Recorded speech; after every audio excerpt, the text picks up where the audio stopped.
Welcome to the Femap version 11.3 What's New video series. Solver support. For Abaqus, we've done a lot of work over the last couple of years with attaching high-speed attachment to results from Nastran OP2s, XDBs, comma separated in our own binary results file. But now we also do the Abaqus ODB file. And we're using the toolkit provided by Abaqus, which is actually pretty nice.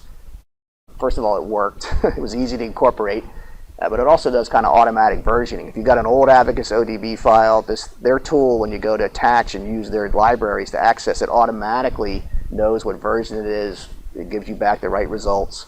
So just like using OP2s, XDBs, and attaching, you now just pick an Abaqus ODB file and we attach to it, pull everything out of there, when it's needed, and then if you want to internalize it, same tool. You can say bring it in the Femap database permanently if you want to. Nastran, obviously, with Siemens and NX Nastran and all that, and even a lot of our customers still run an MSC Nastran. People's processes are kind of built around Nastran and how they do it.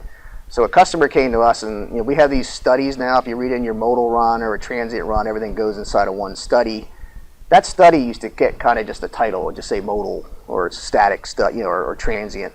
It now can optionally get the file name that you read the results from. So if you're naming your file something that means something, you're going to see it as your study title, which is nice.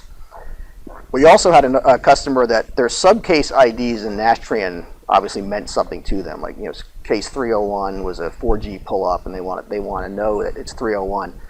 So Femap will now bring in that subcase ID and put it in as part of the title. So now you'll see case 301. You know where it came from. You know what it was. And there's also versioning, so if you read it in a second time, we will show you an R1 and R2 and R3 as you read them in, so you kind of know what's going on. Another thing here, for Nastran enhancements, we now handle pretty much, I think it is all the quality checks that Nastran can do. So we got the source code from the NX Nastran team, and we do the exact same quality checks. So if you want to match what gets spit out of Nastran, you can do that in Femap where you visualize it by like a contour or criteria, or in our listings and all that stuff and data checking. You can use all the exact same Nastran element quality checks that Nastran uses. Another small enhancement for our Dynamics folks using Nastran, we now support all the freak cards. So freak nothing, freak 1, freak 2, freak 3, 4, and 5. And the real nice thing you can do is they're actually across your model. So if you set up these frequency specifications and you create an analysis set, they all have checkboxes, so you can use, and you create another one, you can use the same ones in another analysis. And you can copy in between models if you set up a bunch of important frequencies to you. So if you're a frequency response guy or a dynamics guy in Nastran, you should really appreciate using these. Just to give an example, and if you pick certain ones in the analysis setup, those are the ones that go out. And we read these just as well as write these, so it'll bring in all the different freak cards from your Nastran bulk data files. For years, we kind of followed the Nastran convention. If you want to do enforced displacements, you created it as a load, and then you had to go in the constraint set and actually constrain the same degree of freedom, because that's just the way Nastran worked. But we also now support, you can create non-zero constraints as SPCs. So now you just need a constraint set, you can put the numbers on, and you can have enforced displacements on your model without having a load set. And again, read-write, if someone sends you an existing model that already had this in it, we read it in and support it now. Another small thing, in Nastran, if a CBUSH or a CLAS, if node 2 is blank, that's a spring to ground. We now support that. So it's actually a new element type. You actually go create a spring to ground element, and there's only one node you put in, but it'll automatically create that.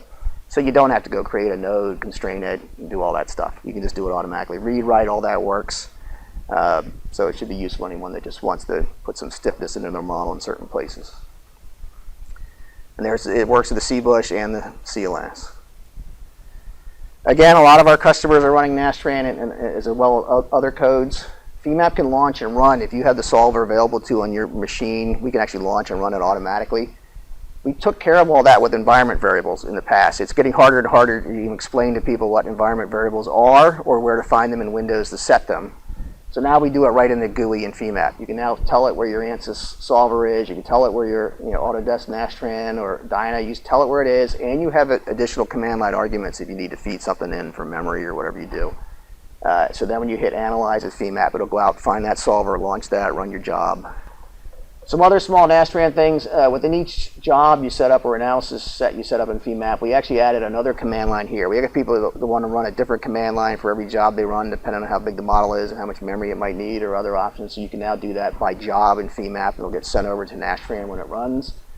And we added some more options on the GPU computing. We found that the GPU computing, it accelerates certain parts of the solution sequence in Nastran, and I think it actually decelerates other parts. So with this thing, you control which parts you want the GPU to work on. We've added some Dyna stuff. Again, this is actually kind of launch control and setting up the jobs and getting them running, and then we continue to add material property support. We've also added a user-defined material for Dyna where you can set up any Dyna material. You just tell it what the keywords are, what values you want. So now you can actually handle any Dyna material. You can kind of code it up yourself.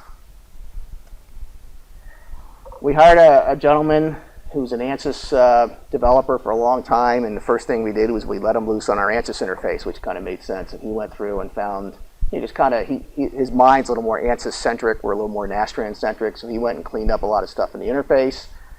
Same thing, took care of the job control stuff to make it more modern and do all the right ANSYS things. And the other thing we had him do, if you're running your ANSYS job on your own local machine while it's running the ANSYS solver, you get the same feedback. It monitors the job, and you see it processed just like we do for Nastran.